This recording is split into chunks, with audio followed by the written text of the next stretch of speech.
Guys, it's Reynad back with the final part of my set review for the Grand Tournament, and I have basically every card in the set revealed now, so I'm going to go ahead and review the rest of them in a, kind of like the full way that I've been doing, where I kind of go in depth on everything and how I think the cards will play out.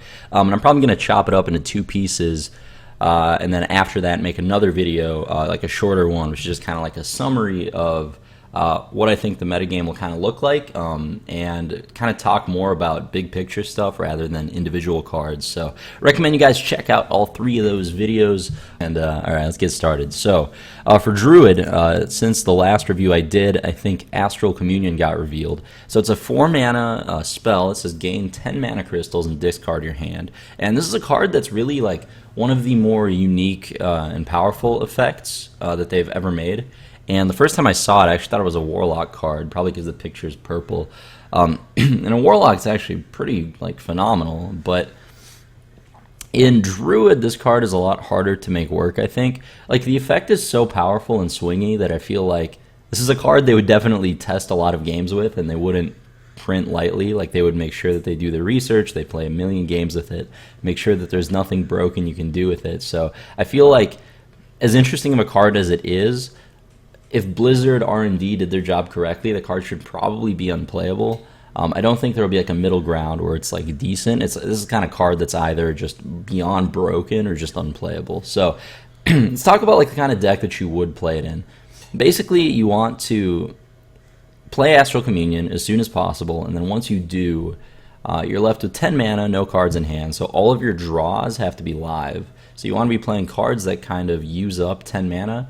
So for example, if I were to play Astral Communion on turn 4 or turn 3 with a Wild Growth or turn 2 with an Innervate, then the next turn the best draw is like Ancient Lore, because then you're up a ton of mana, you play your Ancient of Lore, then all of a sudden you have like 14 mana of stuff to play. So basically every card or most of the cards in your deck, if it's Astral Communion based, should be playing Cycle, so that when you draw a card off the top, it shouldn't be something like a low impact card like Haunted Creeper or something. The card off the top should be a card that draws another card so that you can keep chaining them and actually use up all 10 of your mana crystals every turn. So I feel like the kind of deck that you want to put it in would be having cards like Blood Mage Thalnos and Loot Hoarders, so you can play Astral Communion and then draw up cards right away.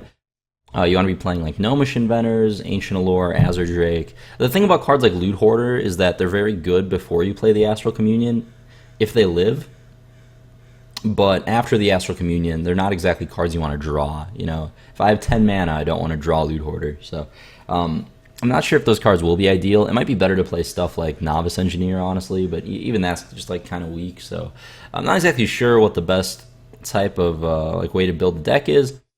From what I heard, if you have already played Astral Communion, or if you already have 10 crystals, and you draw your other Astral Communion, if you're playing 2 of them, you play it. I think you get a crystal like off Wild Growth. You don't get 10 of them, but you get 1 of them. So you get the 0 mana, excess mana card that draws you a card. So it cycles for 4, is what I'm saying. So that kind of helps, I guess. Overall, it's definitely an interesting card, but Druid got so many good tools in this set, especially with like Darnassus and Spyron, and I feel like Druid's going to have like 3 main archetypes, which are going to be Standard, which is like fast double combo, and then Beast, and then Token Druid, and those are going to be like the 3 core Druid archetypes. But there might be an Astral Communion list, which is like the 4th type of deck, which is very cycle based, and that might be hybridized with these other lists. I don't know. I don't think it's better than any of the other 3 Druid variants, so I don't expect to see a lot of this card, but it's definitely crazy, and I'll definitely test it out to see, maybe it's actually good. Maybe you can do some crazy stuff. Overall, though, the fact that it costs 4 mana is like, it means that unless you're innervating it out or wild growthing it out, it's like you only really have like 3 turns or so of having a big mana boost, and after that, it's like you played a 4 mana wild growth where you have like 1 extra mana than you should on the 8th turn or whatever, but it's not like that big of a jump compared to the first turn you have your Astral Communion turn. Because the first turn you have your Astral Communion turn, they're going to have like 5 mana and you're going to have 10, and that's a really big swing. But later on, it's definitely a lot worse. But like I said, I'm sure they did their testing. This card is probably unplayable because there's no way they would release a playable version of this. It's just too volatile and it's too prone to being broken. Alright, so moving on, we got Living Roots. Choose one, deal 2 damage, or summon 2 1/1 saplings. It's actually a really good card.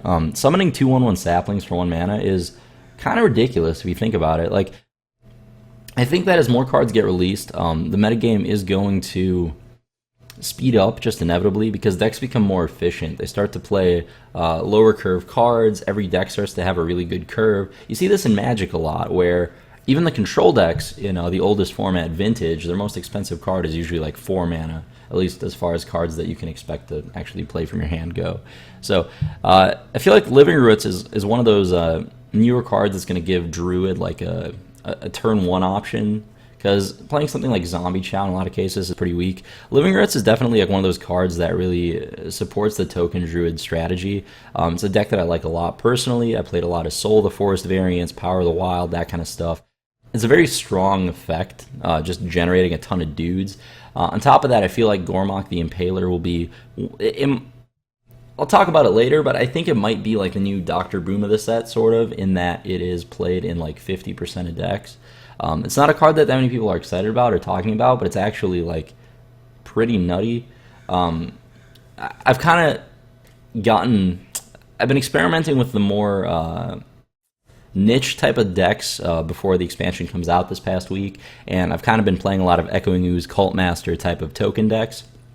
I built like a zoo deck with Sea Giants, kind of, except you play double Cult Masters. You draw like 5 cards in a turn, but trading in your tokens, and then you play Leroy Faceless combo. The point is, what I'm saying is the token decks, just right now, before all these new tools, they're really strong already, and then once you add good new tools like Living Roots, they become even more powerful.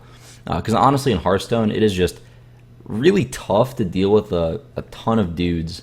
There's a lot of AoE that deals like 1 damage to everything, but there's not much AoE that deals like 2 to everything, especially early game. So Living Roots, as far as I'm concerned, it's a fantastic card.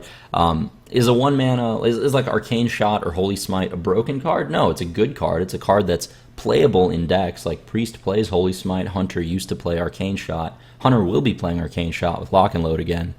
And you have that effect, right? 1 mana, 2 damage, which can go to the face. But then on top of that, you have the split effect of making 2 1/1 saplings, which in and of itself is better than a lot of 1-drops. Like, would you play a neutral spell that just made 2 1/1s on turn 1? I think a lot of decks would. I think, like, Zoo would. It's a lot like Argent Squire, except even more upfront damage, Yeah, it'll die to 2 hero powers, but it's just... There's a lot of... Like, it's just like a lot of versatility, and then both halves are very good on their own. So, yeah, even with earlier cards that I reviewed, like Druid of the Saber, for example, or like Druid of the Claw, all the choose cards, it doesn't, like, you can't really just evaluate each half and say, oh, each option is like a good card in and of itself, so that makes it a good card. That's not exactly how it works. It's more like having the option allows each half of the card to be like a lot worse, because when you give yourself the option, you increase the power level of the card a lot. Like, gives it a ton of flexibility. So I expect Living Roots to probably be a staple, but I'm not sure how well it fits in the Darnassus Inspirant versions of Token Druid. I still think it'll fit well, though. So yeah, I expect to see a good amount of this card. Moving on, we got Mulch, which says destroy minion, add a random minion to your opponent's hand. I mean, it's 3 mana Assassinate. Like, all the creatures right now are kind of very, not just Death Rattle oriented, but like, for example, Battle Cry oriented, like Emperor Thorson kind of. As in, when somebody plays a creature, it's gonna already do its job, even if you play a card like Mulch to remove it. So if you compare it to a card like Sap kind of gives them a creature in their hand and kills it, but it gives them like the creature that they had in play. But it also ignores Death Rattles, it only costs 2 mana, it has like all these things going for it.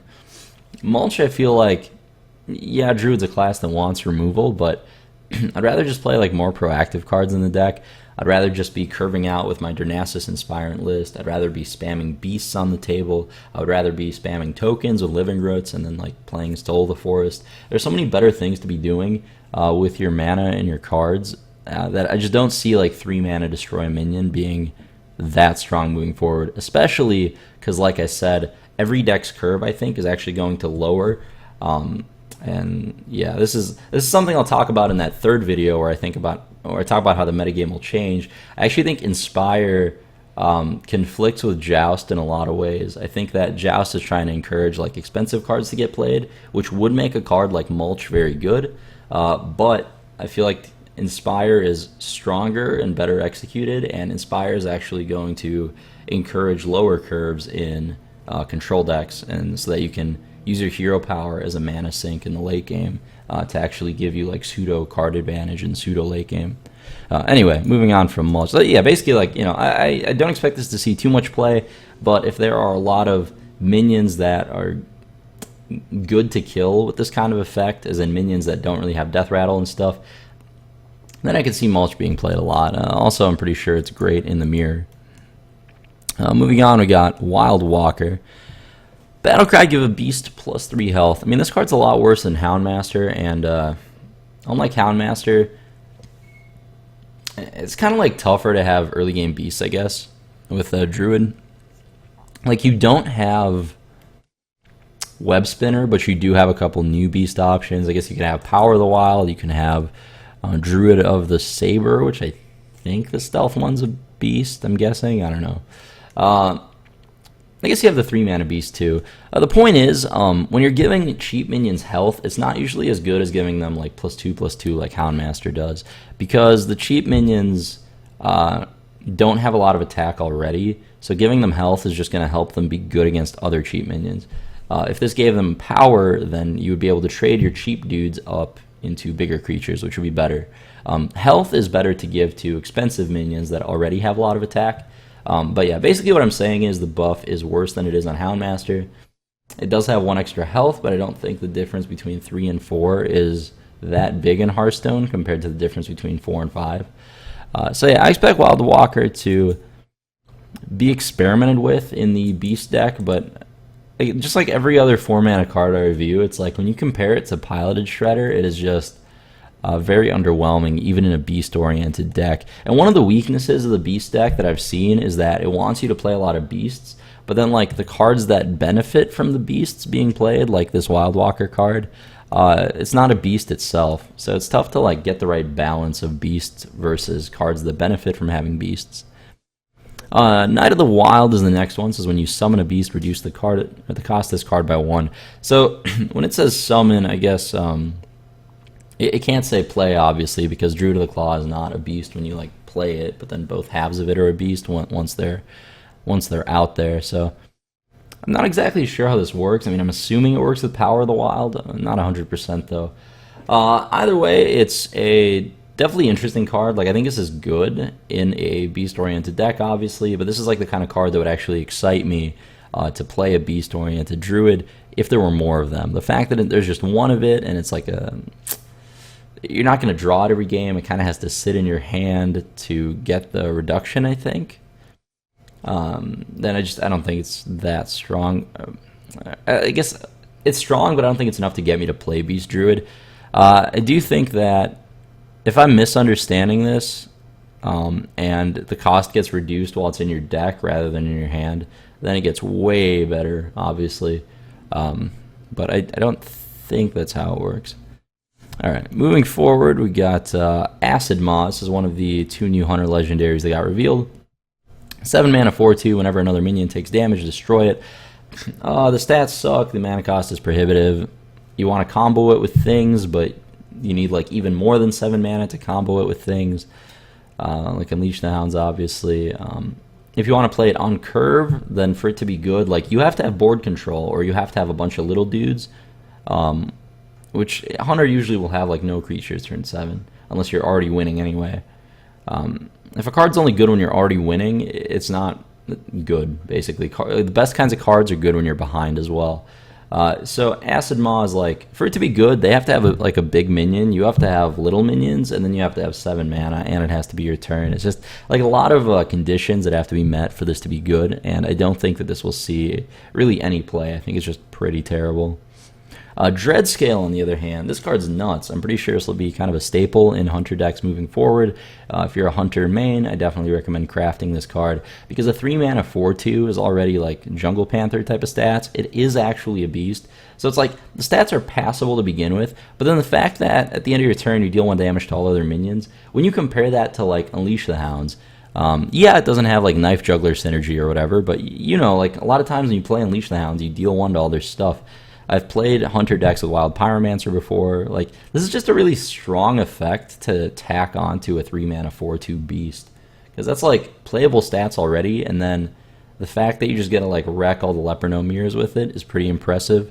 The fact that it lets you trade up your minions, it's kind of like Battlecry deal 1 damage. Like, if I have like a 3-attack minion, I can run it into like a Misha that they have, play Dreadscale, and then it dies. So yeah, it hits your own stuff, but Dreadscale is super powerful, and I'm not sure if it's just limited to being played in the aggressive or the beast Hunter decks. Like, I don't think it's a face Hunter card, it's more for the mid-range and beast lists. But I might actually play it in Control Hunter as well. I'm not sure if it's as good as Wild Pyromancer, but it's definitely has potential, and the fact that it's a beast is huge. So Dreadscale, I expect to see a good amount of play, actually. This is really aggressively costed, and it's a really good card. Bear Trap's interesting. Secret, when your hero's attacked, summon a 3/3 bear with taunt.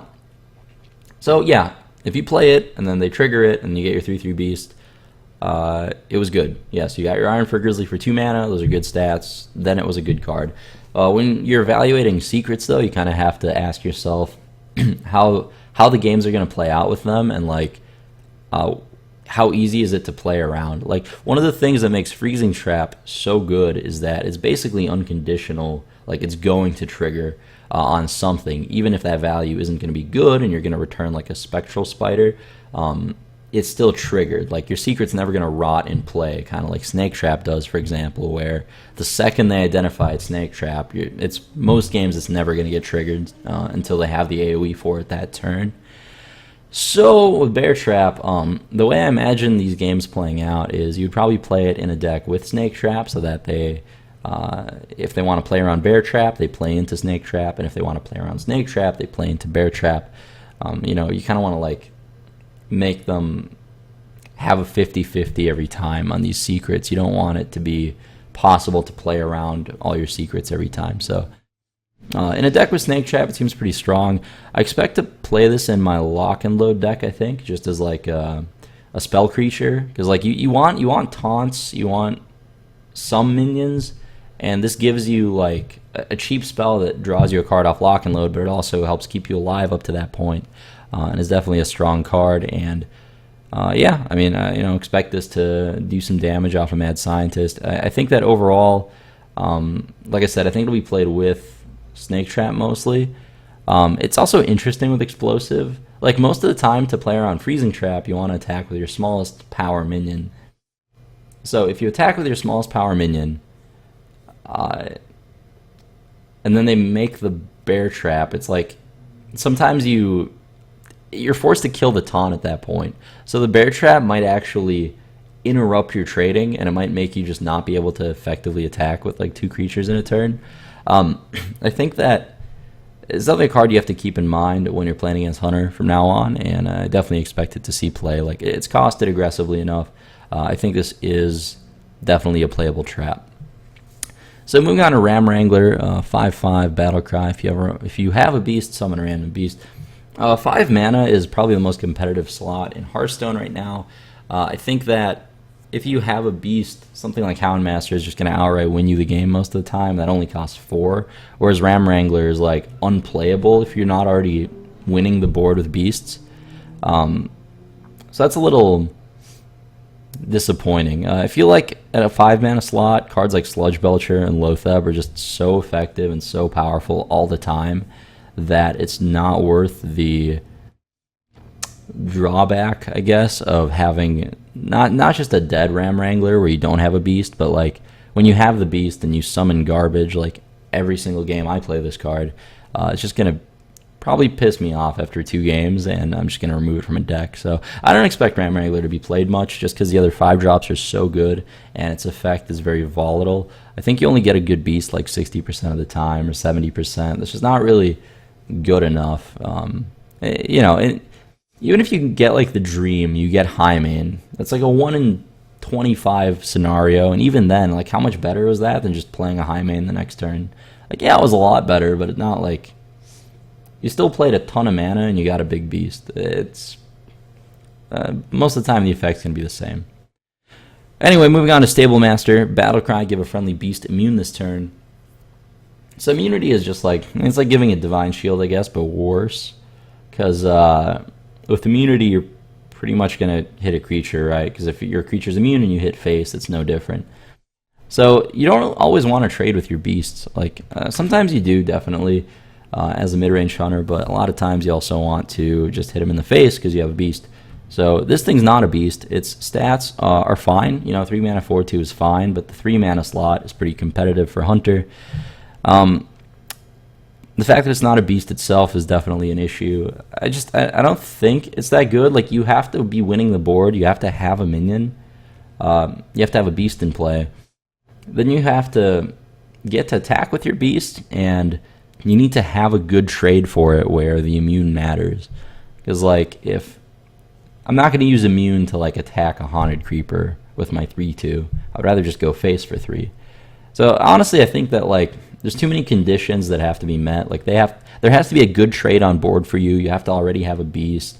You have to have the Stablemaster. It's probably just not good enough, I think, often enough to warrant being played in a hunter deck.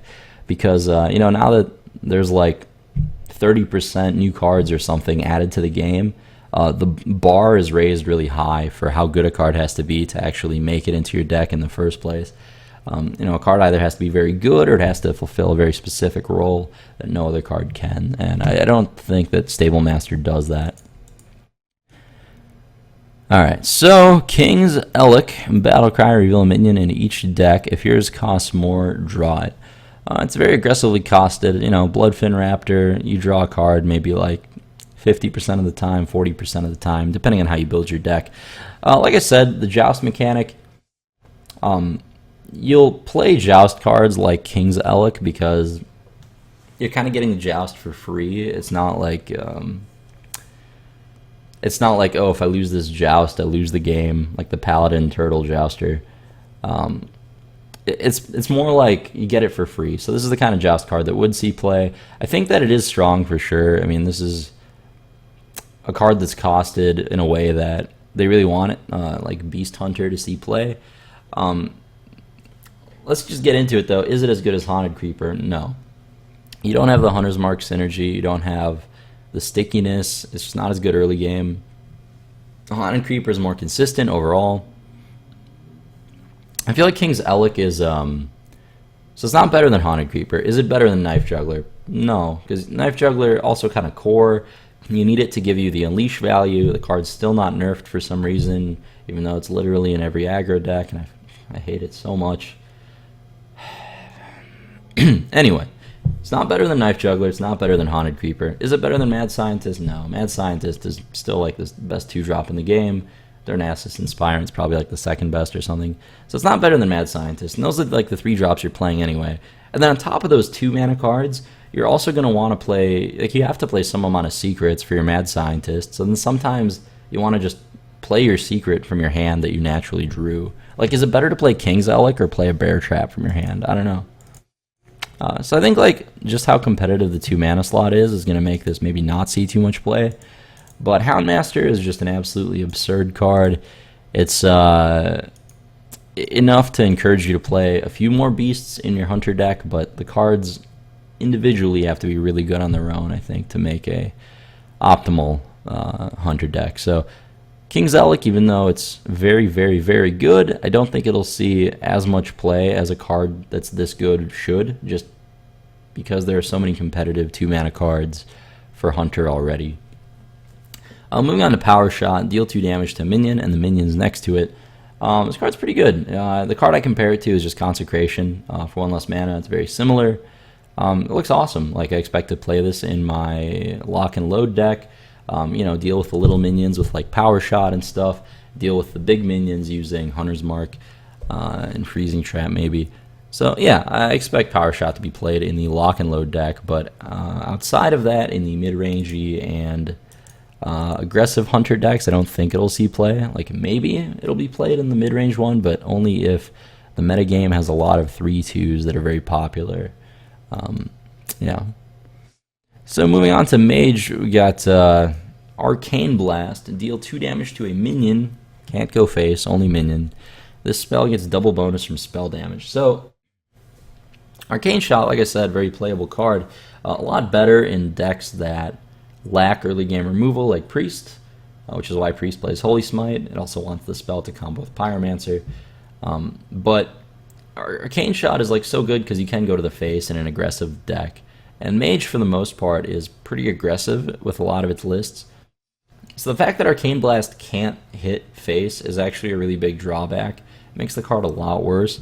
The fact that you get double bonus from spell damage, it's nice, but it's not like that nuts. I mean, the minions are just getting better and better. Like, what spell in this set that deals damage was added that's going to see play? The only spell is Flame Lance, I guess. Maybe the Arcane Missiles off of Ronan.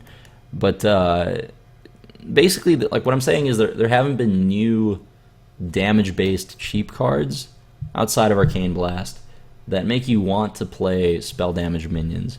Like, Azure Drake is a good card, yes, but outside of Azure Drake, and probably not even Blood Mage would see play in Mage, so outside of Freeze. So yeah, I don't think Arcane Blast will see much play just because most Mage decks aren't going to want to be playing too many spell damage cards already, and the limitation of not being able to hit them in the face is a lot bigger of a drawback than it looks like. But maybe there's a really aggressive Tempo Mage deck that really wants this kind of effect, and maybe you want to play it over things like Mirror Image and all that stuff. The cool thing about Arcane Blast is that you can use it to target the 3/4 sister that shoots stuff, whatever the legendary is called. That's actually going to come up a lot because the spare part Mage decks are going to be everywhere, I think. Those 3 drops are very nuts. Alright, moving on, we got Ronan, 8 mana, 7/7, Death Rattle, add 3 copies of Arcane Missiles to your hand. This is a card that a lot of people were saying is, like, at first a lot of people said it's terrible, and then a lot of people said, oh, it's actually really good because it's actually way, like, it's more damage than Avenging Wrath, and it's half the mana, and you can, like, choose to split up the Avenging Wrath, which is worth a lot. I'm going to honestly say I think it's terrible. I think that the only kind of deck that would want this is like a freeze or a control deck that wouldn't really have too many silenced targets, so most of the time this would get silenced. The big issue with Ronan is that, like, War Golem is a really bad card, and this is like not even as fast as War Golem. If somebody were to play a War Golem against you in Constructed, it's not like you would trade in your entire board to deal with it, right? You would hit them in the face and they would die. Ronan has like that same issue, except it's even 1 mana slower. So you play it against any aggressive deck, they're going to just kill you. You play it against a control deck, that's where it's decent, but then like the Arcane Missiles aren't killing anything. Like, you're going to play this against Control Warrior, and what? They're going to play like Armorsmith or Acolyte of Pain, and then what do you do? I don't think it's good. Honestly, I just don't think it's good. Even if you get the Death Rattle off and it's a grindy matchup, it's like very easy to play in a way that Arcane Missiles will not be good for your opponent once you know that they have 3 of them in their hand. So yeah, I think that Ronan is pretty terrible, and I don't expect this guy to see much play. Moving on, we got Dalaran Aspirant. Says Inspire, gains spell damage +1. I guess this is kind of like the new spell damage guy that you might want to play with the Arcane Blast deck. Mage already has a lot of good 4 mana options. A lot of times you do end up fireballing on curve to kill stuff. Shredder is just better than this card. It's interesting how many 3/5s they made in this set. Like, that's how good Piloted Shredder is, that they made 3/5s with upside to try to compete with that 4-drop, just so that everything isn't just outclassed by that card. But yeah, Inspire, gain spell damage. It's just, I guess for 3 mana you could deal 5 with a hero power and an Arcane Blast. It's just, man, I don't know if this is good, honestly. It's fine. Like, you have to be playing all the spells already. I don't know. I really like the value 4-drops, honestly. Things like Water Elemental are going to shut down weapons and win you matches against aggro and just have better stats than this. Things like Shredder are just like the best 4-drop in the game, so I think I'd still play Shredder over this. And at that point, it's like, how many 4-drops do you really want? Is Delirium Aspirant good enough? Probably not, just because of how many good options there are, but it's definitely not a bad card by any means. I just think that now that I see all the cards revealed, with the kinds of aggressive decks I have in my mind to build, I have a really hard time seeing a world where the control decks can keep up with them, because the aggressive decks are super flexible. Speaking of which, Polymorph Bore. This is... Let me look at all the mage cards just so this is accurate. Yeah, so I think Polymorph Bore is the best mage card in the set. Unless the Koldara Drake deck ends up being insane, which it definitely might be. Not insane, but the Koldara Drake deck will be solid, I think. Anyway, Polymorph Bore is amazing. Like, you don't want to play it in defensive mage decks. You want to play it in your tempo, aggressive, low curve mage decks. And like I said, I think those tempo decks are going to kind of dominate the metagame because of just how much they reward the natural way that Hearthstone plays out, of snowballing early board control, being able to go face when you're behind.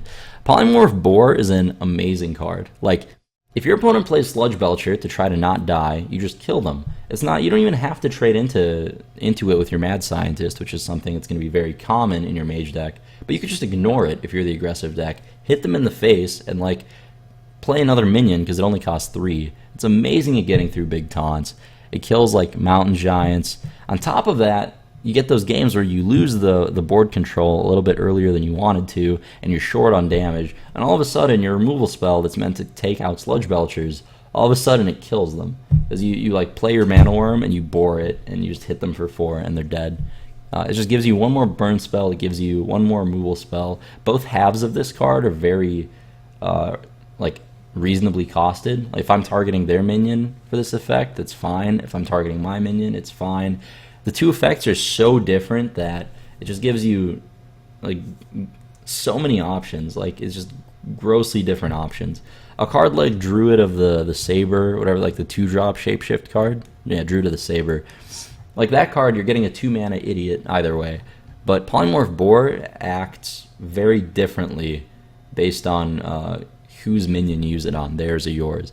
So, like I said, this card is nuts for aggressive mage decks. It'll be a staple 2 of in all of them, I think. And I really, really hate Huffer. Moving on, we got Warhorse Trainer. Your Silverhand recruits have +1 attack. So, after looking at the... how do I put this? I'm going to talk about Inspire, basically, because it matters a lot for Paladin. I feel like the aggressive decks are going to be a